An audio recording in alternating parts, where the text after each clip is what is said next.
So, Patrick, happy to have you. If you don't mind just introducing yourself a little bit and then jumping into your presentation, that would be great.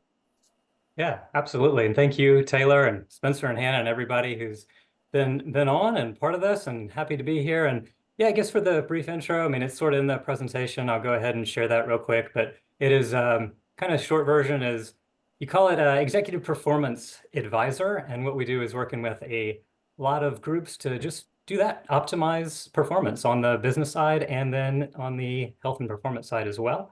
And so this one does dive in more to the health and performance side, which I appreciated hearing about the survey, which you guys wanted to hear about. And that is when this presentation loads, what this is all about, unlocking longevity and the 5 key metrics to optimal health and performance. So you guys see that okay? Good for me to dive in? Awesome. Well, cool. Well, this is where it starts. It is basically how to use that same process that we've used with really hundreds of purpose-driven executives over the years to ignite peak health and performance and reverse aging. And we do that without questionable medications, giving up your love, or sacrificing time with family. So you really can make the kind of impact that you want to make. And so as we dive in, if you're looking for basically something that's smarter, faster way to reignite that peak health and performance to thrive in business and life, then this is for you. So what we'll cover today, it's how performance declines as we age and how you can reverse that to perform at your best, what you can measure, basically kind of where you are right now, and use science-backed methods to improve, and then how to reignite peak health and performance and make it last to ensure success over time. Sound good? Awesome. Love the thumbs up. So who am I? You heard a little bit at the beginning. I'm not big about talking about myself, but like I said, written books, done this, have a podcast, Live Fit, Ignite Change, if you want to check it out. I've helped hundreds of people over the course of the years to ignite peak health and performance. But I kind of like to start off saying it wasn't always this way. Like back in 2008, some of you might remember that real estate crash when things weren't great. I left a position in the industry. I wasn't in great shape and took a step back to see what the top performers in the world were doing. That's when I really started modeling them and documenting the process. And then just a couple years later, I was in the best shape of my life and founded the Fit Life Protocol in a gym that I owned at the time to empower members to get fit in all areas of life. It was beyond just exercise, but everything else that goes into it that we're going to dive into. And later was able to automate my business, and my wife and I fulfilled one of our dreams, which was to travel the world for a year with our 2 boys. And you can see this top picture was when we were in New Zealand, the bottom in the Philippines, but a pretty amazing experience there. But when it was coming back, it was really, how do I make an impact and really be able to help people thrive in their lives following my passion? And so this top picture up here comes from a Puerto Rico Wellbeing Summit. You can see where it says, live better, live longer, live fully. And that's what it's all about, really working with the best in the world who I've had on my podcast, partnered with their firms to be able to reignite peak health and performance for busy executives. And so that's enough about me and what we do. Let's dive into why we're here today. This is about aging and how to live better longer. So first off, pretty simple definition. Aging is often defined as a functional decline of a living organism. I think we get that. But there are ways to slow down or even reverse aging. And if you guys are up for it, you can put it in the chat or shout it out. I'd love to kind of get your thoughts here on what you think the top factor associated with the biggest risk of death is. And I don't want this to sound morbid at all. It was actually from a study of over 700,000 veterans. And if you were thinking of the lifestyle factors, something that they were missing, what led to that decline, any guesses on what that might be? All right, let me pull up the chat. I see some coming in here. Stress, too much sitting, physical activity, sedentary lifestyle. Man, these are great guesses. You're right that all of those contributed, but I saw some of those got it exactly right, and it is low physical activity. And it's amazing when you look at this chart is based on step count and showing this number of steps, but yeah, that's part of it, staying active, but it's also, we talk about strength training and being able to do that at least a couple times a week. And when you look at only 21% of executives exercise 3 times a week, 73% report sedentary lifestyle. That is not where we want to be. And if you're interested in the study, it went from the lowest risk to the highest risk: lack of positive social relationships, poor sleep, diet, drinking, stress, smoking. opioid addiction, and low physical activity. Isn't it amazing? Even over smoking and all the others, low physical activity. So what we always talk about is intentionality, because without intentionality, a typical executive role is going to lead to less sleep and more work and sedentary lifestyle and poor nutrition. And then when that sets in, you're at a greater risk for all those things over on the right that you certainly don't want: the heart disease, liver issues, low testosterone, etc. So what this is about is living fully and living better now and in the future. Some of you may have seen this chart that's on the screen now. This is what typical lifespan looks like. This comes from Dr. Peter Attia. He popularized the concept, where typical health span just kind of declines in health and vitality over the years, which, we certainly don't want, but it doesn't have to be this way. That's why we say with optimal lifestyle factors, we can extend not just the quantity of years, but also the quality of life, extending health span. And we say by an average of 7.5 years. Now, we can't guarantee that, but those we've worked with, we've actually been able to turn back the clock of aging by an average of 7.5 years. And so the way this is done is with stress management, sleep, nutrition, exercise, and supplements, so you can live not just longer, but better. And while those are the 5 components, what we wanted to talk about today, by request of your survey, was the 5 metrics for optimal health and performance. And to explain this, it's actually the 5 by 50 by 50 metrics. And what that means is there are 5 numbers that you want to have a score of 50 by the age of 50. And when you do, you're in the top 5% of the world to be able to improve your health span. So as I get into these 5, no judgment here. The point is to establish a baseline wherever you are and try to improve them. So you don't have to, if you're not above 50, don't worry about it. That's the point of covering these, so you can figure out where you are and how you're going to get there. So the first 2 are about cardiovascular fitness. The first one is resting heart rate. And this, you want to be below 50 beats per minute. Specifically, and you would be able to track this on any of your devices, like a wearable, like an Oura Ring or Apple Watch, Fitbit. You want your resting heart rate to go down almost in a hammock pattern and then come back up. And when you do, you want it to be below 50 at night. If you don't have one of those, then you can check your pulse during the day, but just know during the day, your heart rate's going to be a little bit higher. The next one, VO2 max. This is essentially simple, it might sound like a crazy word, but it's the volume of oxygen that your body can take in when you're doing intense exercise. This one, and all the ones that follow, you want to be over 50.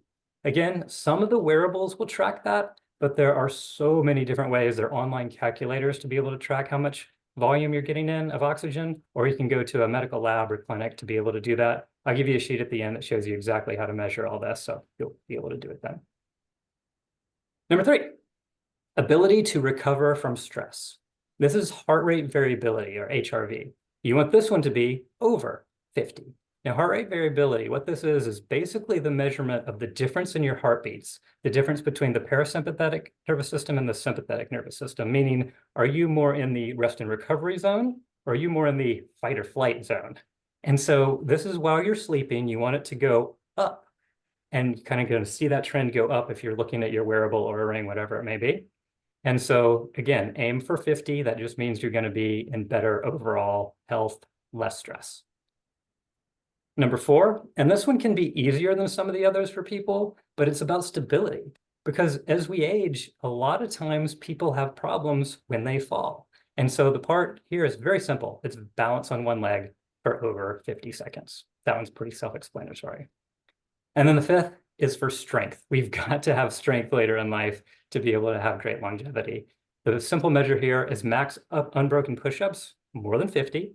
And then the bonus is a wall sit. We say it's a bonus because it didn't fit neatly into the 50s, but if you can do a wall sit for 2 minutes, then you're set. And it's amazing. When I did all these tests, knocked out a lot of them, but you start really shaking when you're nearing 2 minutes. But again, these are the ideas to try to hit. So for a summary, it's the resting heart rate, VO2 max, heart rate variability, one leg balance, and then the strength metrics. And so those are the 5 by 50. If you don't know where you are, start the assessment, see where you are. But that's where it begins. And then everybody asks, as we'll wrap up here, is how do we improve these to live longer and live better? And so there are 3 phases of the transformation journey from wherever you are right now to where you want to go to that peak level of health and performance. First is to assess and recalibrate. You've got to know where you are. Use a science-backed approach to assess the root cause of issues, to know where you're going and where you are. And we often use this quote. It's many have the will to win, but few have the will to prepare to win. And what that means, like everybody wants to be healthy, everyone wants to be fit, everyone wants to live a super long time, but do they have the will to prepare to do that, to prepare the exercise plan, to prepare the healthy meals in advance? And it's just taking a little bit of effort, again, that intentionality we talked about earlier, that's going to help people do that. And you'd like to use this example. I mean, how many times have we used our cell phones to be able to say, I need to go from here to there? And there are 2 things you need to put in, right? Where you are and where you're going. But in life, so many times people don't know where they are. Like right now, I bet most of you on the call don't know exactly where you are related to those 5 metrics. And do you know where you're going in life, what your goals are for health, fitness? What are you going to accomplish? And so that's why we say the first step in setting these big goals is to assess where you are right now in all aspects in your life. We have a pretty cool tool. You might have seen this before, the life assessment wheel of life. Again, I'll link to it at the end for you guys. But it looks at kind of the 8 F's of life, and it'll show you if there's an area where you are not improving, where you can improve that to get better. And so step 1, to sum it up, establish a baseline to know where you are. Longevity metrics, take the life assessment. If you want to have measurements like weight, body composition, body fat, some people want to get into measuring those. And then people ask us, what about the science-backed ones? We use Inside Tracker that will basically look at your blood work. This is specifically blood biomarkers, and they will look at what we call your inner age. So this lady thought she was in pretty good shape. Her chronological age was 39, but her inner age, her biological age, was almost 49. And that was based on the biomarkers. So this is where I mentioned, you analyze what those are. That's how you know you can turn back the clock of aging. A couple other self-decode, this is who we use for the DNA testing to see if you might have any genetic predispositions that you should know about so you can counteract those. And then the other is True Diagnostic. This one does the pace of aging test. So basically the gold standard is to age at 0.75 years. It's nice, I've turned mine back to 0.7. So basically for every year of life, I'm only aging at 0.7 years. It's nice to be able to see where you are and be able to improve that over time. So once you have assessed where you are, then it's time to implement and reignite. This is implementing a personalized protocol that works. And what I mean by that, we mentioned before, the mindfulness, sleep, nutrition, exercise, and supplements.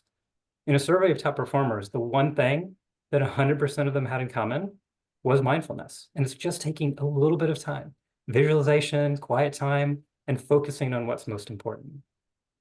And then for sleep, it's focusing on both quantity and quality of sleep. We did a sleep for performance program for NFL athletes, and it's focusing on getting focused sleep the night before, also recovery after. Some simple tips: avoid blue light 3 hours before bed, avoid caffeine 7 hours, and alcohol 3 hours before bed, design a sleep-friendly environment, follow a sleep routine. And if you need it, sometimes supplements are needed, particularly magnesium helps. For nutrition, you don't have to give up everything that you love or deprive yourself. That's why I say diets don't work. It's just replacing some of that processed sugar-loaded gluten-filled foods with things that you really do enjoy that are going to fuel your body. And again, we have a whole checklist for that. We'll give it to you at the end. You need to go through that now. And then the #1 currency for a longer, healthier life, we mentioned this, physical activity. There are 2 sides. One is the cardiovascular side, and that is to improve the resting heart rate and the VO2 max. A lot of times this is done with sprint sessions. A lot of people will do their long, slow distance, or they're walking, but they're not getting sprints in. That can help dramatically. And then the other part is the skeletal muscle, which is basically built from strength training, and do that 2 to 3 times a week. You'll be set. And then finally, last part is personalized supplements. People always say they're just going to take some vitamin that someone recommended, but you really do need to figure out what's going on inside of your body. And just about the only thing that everybody might need would be a vitamin D and a omega-3 likely.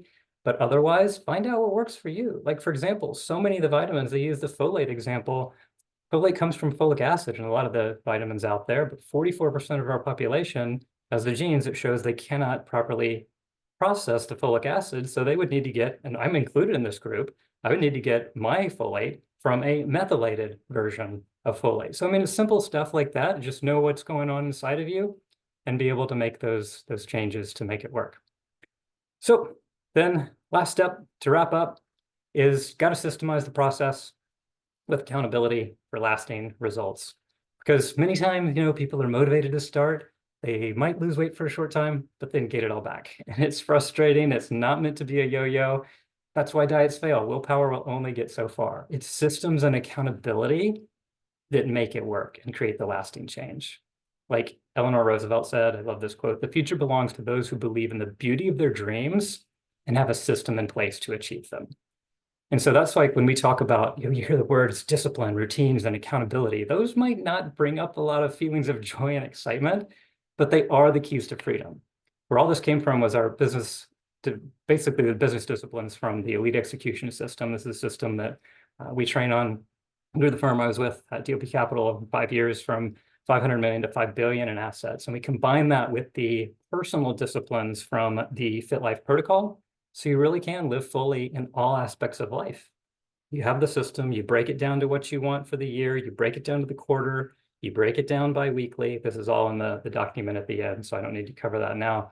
But the point is that this is to optimize those 8 F's that I was talking about, to truly perform at your best in all areas of life and live the kind of life that you want to live. So with all that, what's next? Just want to give you all of the stuff to be able to help you guys be on your way. If you want any of it, you're welcome to it. Basically, what would be included is the baseline measurements. It's a spreadsheet that includes the 5 metrics, life assessment and goal designing template. We have an ebook called Ignite the Fit Life Nutrition Checklist. This is what the page looks like. If you want to get it, it's all completely free for you guys. You can just go there, scan that QR code that's on your screen, or it'll take you right there. Or if you want to just type it in, livefitignitechange.com/midday. And I could probably drop that in the chat here if you need to, or if you didn't want to type all that, bit.ly/midday5. And yeah, you get all that stuff for free. So hopefully this is value. I think we're right on 15 minutes, and hopefully you can live, ignite that peak health and performance. So there we go.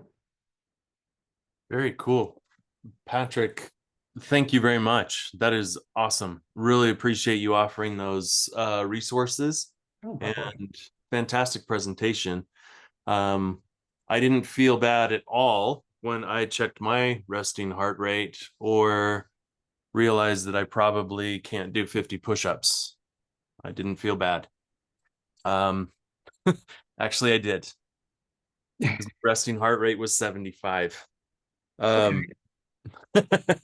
that's what I say. Don't feel bad. It is about establishing a baseline and then working from there to improve it. So if you're at 75 today, hey, let's get in the 60s by a few weeks or months.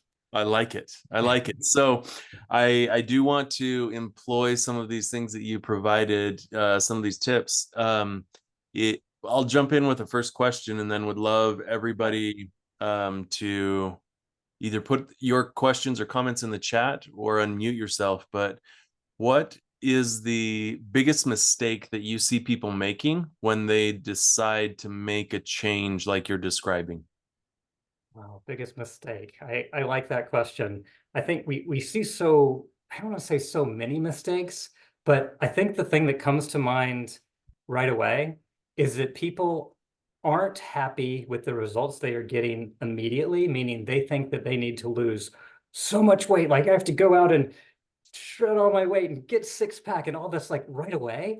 But what I liken it to is, I don't know if y'all are familiar with the book by Darren Hardy. He does a great job explaining this, talking about the compound effect. And if you look at basically 3 people who are going to be doing something very similar over time, they're all like this. Well, you start making those little tiny differences day after day, you might not see much change at the beginning, but then it's going to get bigger and bigger and bigger over time. And so after 6 months, after a year, after 5 years, I mean, these would be like dramatically different people. So that's the biggest advice. I have never been a fan of the crash diets, the quick fixes. People are going to lose all this weight. You're just going to gain it back. It's going to be that yo-yo. Don't get discouraged. Keep going, follow the metrics, and make this be a lifestyle that is something that is fun, that you will enjoy, and you can truly do forever. That's what I found. Awesome. Um, Looks like we've got some comments. Darla said Patrick mentioned some tools for testing tracking metrics. Are those mentioned again in the free materials, or could you repeat those? Yes, I can do both.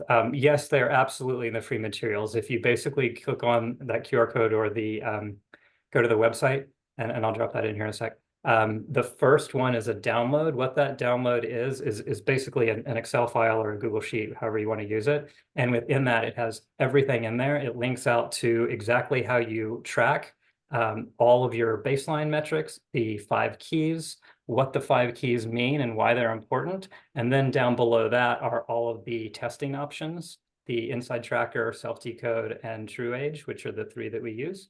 And so, yeah, all of those are in the spreadsheet. You can get them all right there. So hopefully that helps. That's awesome, Patrick. Thanks. Mhm.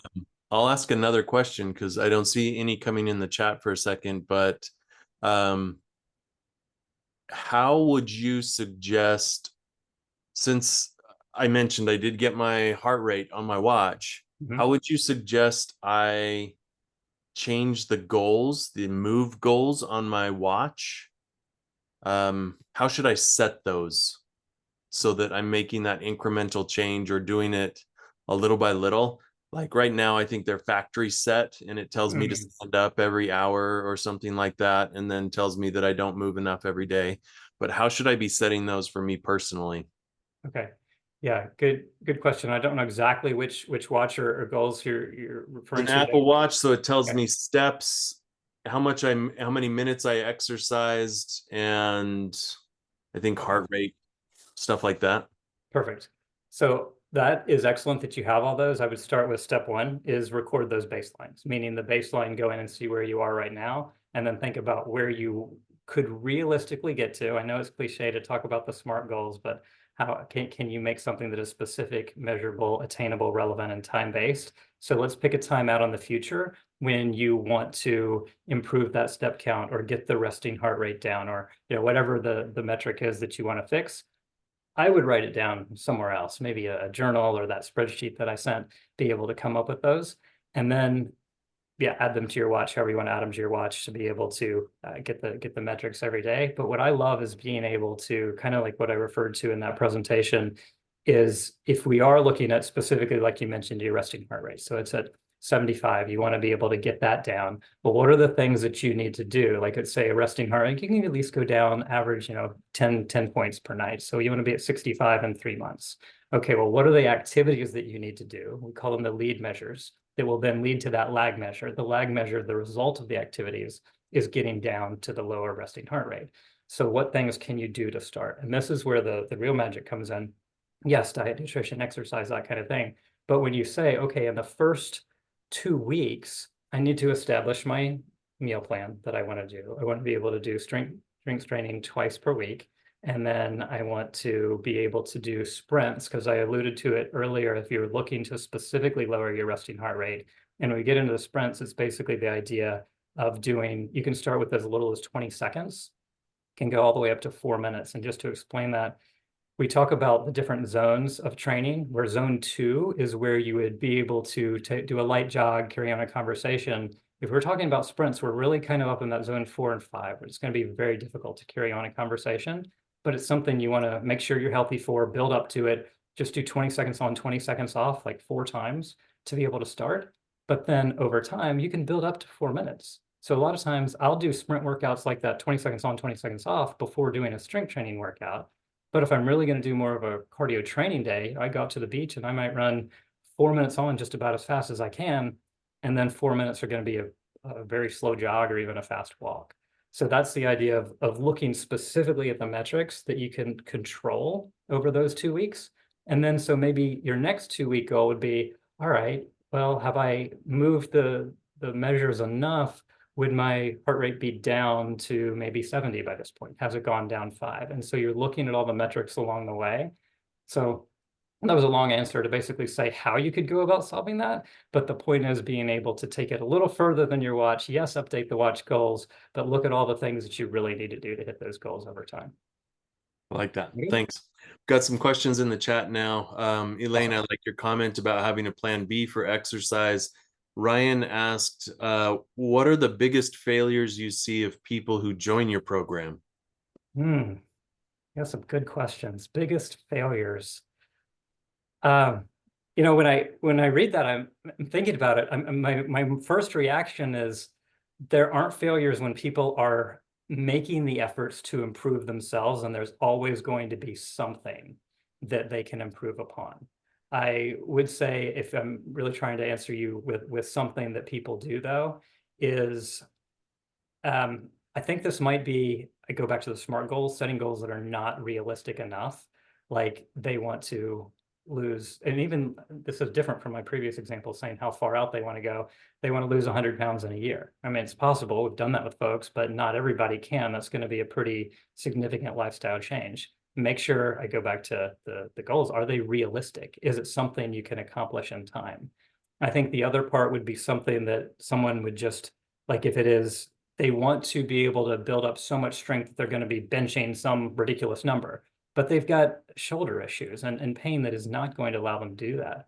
So again, I think it goes back to being able to look at what the real goals are. Do you really need to bench that weight, or are you just looking to be able to do something later in life? For example, we always talk about the Centurion decathlon. I don't know if you've heard this example before, but it's like you think of when you're 100 years old, or if you don't want to think you're 100, pick any age, 80, whatever.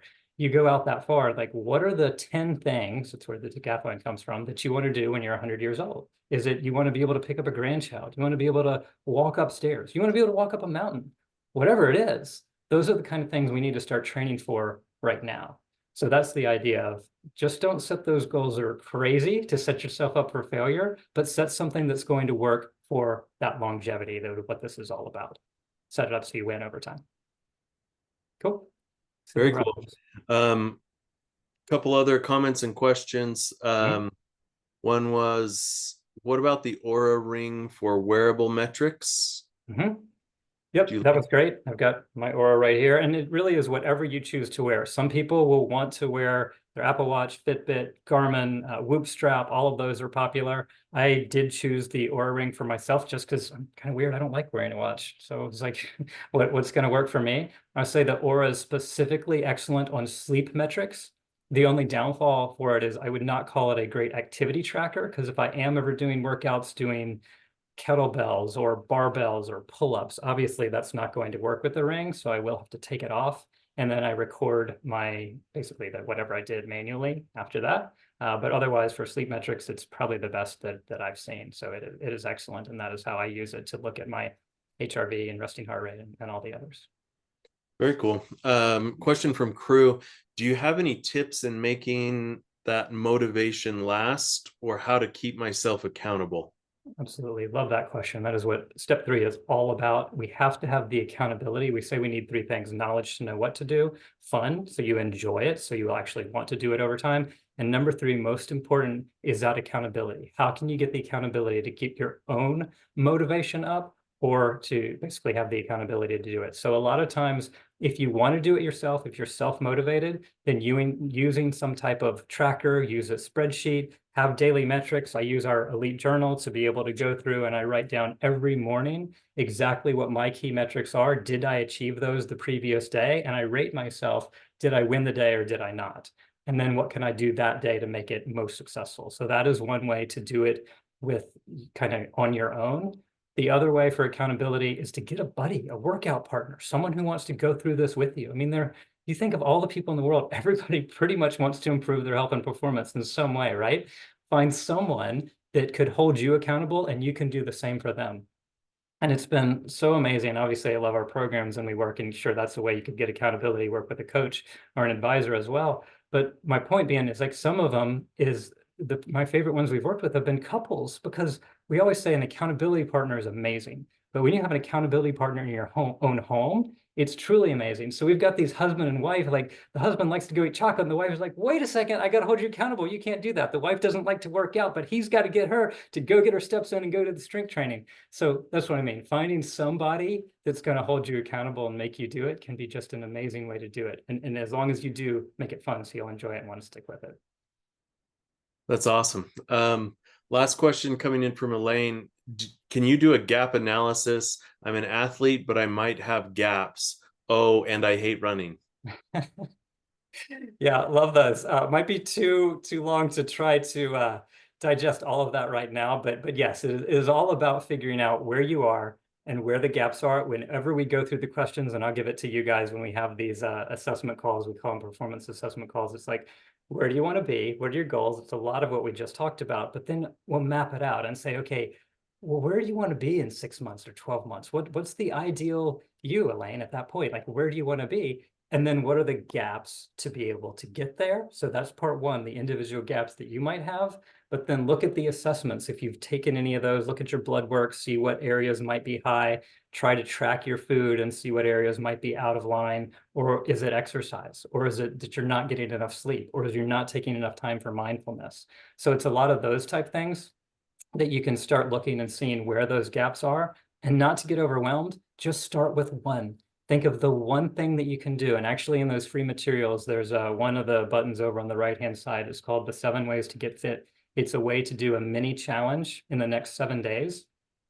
And you can pick any one of those things. What is the biggest gap for you? Is it mindset, sleep, nutrition, exercise? Pick the area and then follow the recommendation just for 7 days so you can get started. And then you keep going from there. So that's the way at least you can do it on your own. But yeah, happy to do any other longer term gap analysis and conversations anytime. Awesome. Patrick, thank you very much. This has been fantastic. Really appreciate you offering the resources again. If people would like to connect with you, is LinkedIn the best, or would you prefer email? What's wherever they want to find me. I'm you guys from Midday, I think shared where I was. So yeah, you can find me there. LinkedIn, just look me up. It's J Patrick O'Donnell, Patrick O'Donnell the third, in Ponte Vedra Beach, Florida. You can find me there.